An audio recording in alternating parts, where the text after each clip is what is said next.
이 세상에서의 삶은 결코 쉬운 일이 아닙니다.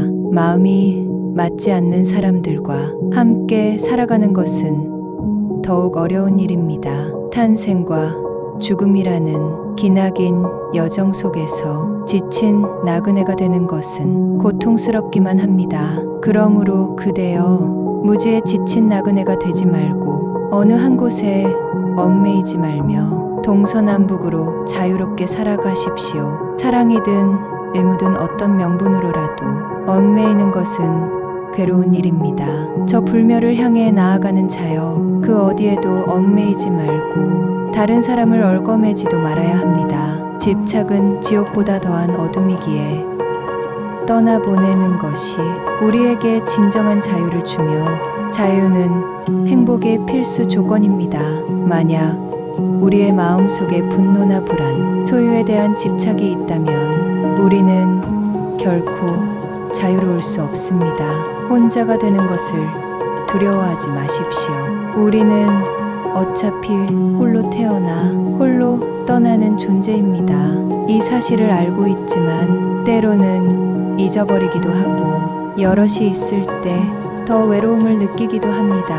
혼자 있지 않을 것 같다가도 그럴 수 없다는 것을 깨닫는 순간 방황하게 됩니다. 혼자 서는 것은 두렵고 걱정스러울 수 있으며, 친밀한 관계에서 벗어나면 방향 감각을 잃기도 합니다. 다행히도 삶의 끝으로 갈수록 정서적 의존은 줄어들며, 나이가 들수록 인간관계에 덜 관심을 가지게 되고 혼자 있는 것에 더 만족하게 됩니다. 이는 자연의 자비로운 섭리일 것입니다. 하지만 홀로 있는 시간은 누군가에게는 고독하며 또 다른 누군가에게는 지독한 외로움일 수 있습니다. 신학자 폴 틸리는 외로움을 혼자 있는 고통으로, 고독을 혼자 있는 즐거움으로 표현했습니다. 스스로에게 물어보십시오. 홀로 있음은 고통인가? 즐거움인가? 외부의 도움이 필요하다면 그것은 외로움입니다. 외로움은 약한 상태이며 고독은 스스로 존재하는 상태입니다. 자신이 스스로 되어 있을 때 인간은 개방적이 됩니다. 개방적이고 고독하면 예민함을 유지하고 깨어있을 수 있습니다. 고독과 고립은 모두 혼자 있는 상태를 의미하지만 그 차이는 큽니다. 고독은 마음이 안정되고 주변과의 관계가 형성되어 있어도 자신만의 시간을 즐길 수 있는 상태입니다. 반면 고립은 마음이 외롭고 고단하며 사회적 관계가 부족한 상태입니다. 고독은 마음의 여유를 가지며 자신의 내면을 발견하고 발전시키는 상태입니다. 반면 고립은 불안정하고 부정적인 마음 상태를 유발하며 소통 부족으로 인해 외로움을 느끼게 됩니다. 나이 들수록 고독을 통해 마음의 안정을 찾고 자신의 삶의 목표와 의미를 찾는 것이 필요합니다. 내면의 성장을 추구하고 마음의 평화를 유지하려는 노력이 중요합니다. 생각을 멈추고 스스로를 들여다보지 않으면 내면의 두려움과 마주할 수 없습니다. 혼자만의 시간을 통해 내면의 힘을 키운 사람은 자신의 진정한 자아를 알게 됩니다. 그래서 혼자 있어도 고통스럽지 않고 편안하고 행복하게 느낄 수 있습니다. 스스로 배우고 도전하며 삶의 활력을 찾는 것이 중요합니다. 혼자 있는 능력과 내면의 힘을 키우는 것은 자신의 힘을 강화하고 삶의 질을 높이는 길입니다. 인생이 짧다는 것을 인식하고 어떻게 살 것인지를 스스로에게 물어보아야 합니다. 나는 누구인가? 나는 무엇을 원하는가? 나는 어떤 사람이 되고 싶은가? 나는 어떻게 살 것인가를 물어보십시오. 이러한 질문 없이 창의적이고 더 나은 삶을 추구하는 것은 문제가 될 수 있습니다. 나이 들수록 고독을 받아들이고 중심을 잡으면 혼자 있어도 결코 외롭지 않습니다. 중심이 잡힌 사람은 자유롭습니다. 고독을 지키면 외로움을 이길 수 있습니다. 혼자여도 의지하지 않고 흔들리지 않게 됩니다.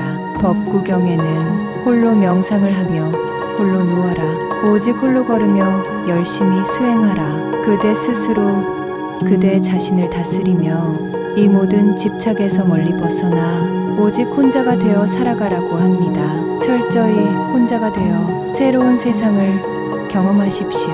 이것은 단절이 아니라 홀로가 되어가는 것입니다. 자신의 삶의 주체가 되고 결정권을 스스로 가지는 것입니다. 이것은 전적으로 우리의 마음가짐에 달려 있습니다. 어떤 마음으로 삶을 바라보느냐에 따라 고립될 수도, 홀로 서서 삶의 주인이 될 수도 있습니다. 인간관계가 행복을 결정하지는 않습니다. 지나치게 인간관계에만 집중하면 성취감을 느낄 수 있는 다른 방법을 간과하게 됩니다. 혼자 있는 능력은 변화를 받아들이게 하고 내면 세계와의 접촉을 지속하게 합니다. 친밀한 관계를 맺는 능력이 부족한 사람이라 해도 창의적인 상상력으로 치유될 수 있습니다. 많은 창의적인 사람들은 인간관계보다 자신의 삶에서 의미와 질서를 만드는 것에 관심을 기울이기도 합니다. 영국의 낭만주의 시인 윌리엄 워즈워스는 바쁜 세상에서 고독이 얼마나 반갑고 고마운지에 대해 썼습니다. 마지막으로 무소의 뿔처럼 혼자서 가라는 말이 있습니다. 만남이 길어지면 사랑과 그리움이 생기며 그로 인해 괴로움이 따릅니다. 사랑과 그리움에서 걱정거리가 생기는 것을 깨닫고 물소의 뿔처럼 혼자서 가십시오. 사람들과의 관계로부터 벗어나지 못하면 스스로의 길을 갈 수 없습니다. 좋아함에는 이러한 구석이 있음을 염두에 두고 혼자서 가는 것이 최선입니다. 사랑하는 사람과 함께할 때는 즐거움과 애정이 있지만 이별은 더욱 슬픕니다. 무소의 뿔처럼 혼자서 가십시오. 가고 싶은 대로 가되 누구를 해치지 말고 두려움 없이 얻는 것에 만족하며 집에서 편안하게 자신 있게 혼자서 가십시오. 세상의 속박을 모두 잘라버리고 겨울 나무처럼 편안하고 자신 있게 혼자서 가십시오. 두 개의 황금 팔찌가 부딪히듯 혼자서 가는 것이 더 나은 길입니다. 쾌락은 다양하고 매혹적이지만 그로 인해 생겨나는 불행을 잘 보고 혼자서 가십시오. 힘센 코끼리가 무리를 떠나 숲속에서 노니듯 혼자서 가십시오. 물고기가 그물에서 빠져나가는 것처럼 불이 꺼진 곳에 다시 불이 붙지 않듯이 모든 번뇌의 매듭을 끊어버리고 혼자서 가십시오. 소리에 놀라지 않는 사자, 그물에 걸리지 않는 바람, 물에 더럽혀지지 않는 연꽃처럼 혼자서 가십시오. 탐욕과 증오의 어리석음, 번뇌의 매듭을 끊어버리십시오. 목숨을 잃어도 두려움 없이 혼자서 가십시오. 사람들은 자신의 이익을 위해 벗을 사귀고 남에게 봉사합니다. 당장의 이익을 생각하지 않는 것은 드물며 인간은 원래 제 이익만을 생각합니다. 물소의 뿔처럼 혼자서 가십시오.